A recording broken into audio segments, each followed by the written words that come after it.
These trees are spaced at 6 foot apart, and the orchard rows are going to be about 16 feet, which allows us the amount of space we need to operate our equipment down the rows. 6 feet is really close together though, and as Bruce is putting them into the ground here, you'll note that the chain running across the ground has yellow flags on it, and that's telling him how far apart the trees should go into the ground. After the trees are planted, our crew comes back in behind them and does what we call tamping into the ground. As Bruce puts them into the ground through the moving tractor, they kind of get crooked and they get bounced around a little bit. So our crew comes in and actually tamps them down, straightening the tree, and just like you would plant a flower at home, uses their feet and shovels and things like that to make sure the soil is well compacted around the tree for good support. So each row that they finish, we've got a crew of guys coming in behind him to tamp down the soil around them.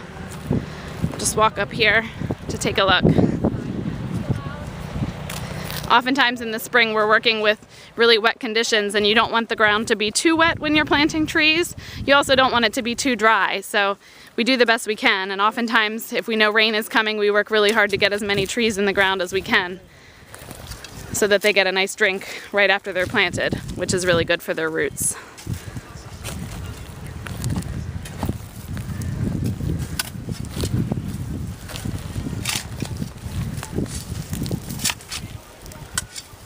Just like you'd plant flowers at home, take a little bit of extra soil and place it around the base of the tree, and then use your feet, in this case, to kind of push the soil down to really give that tree a nice gripping.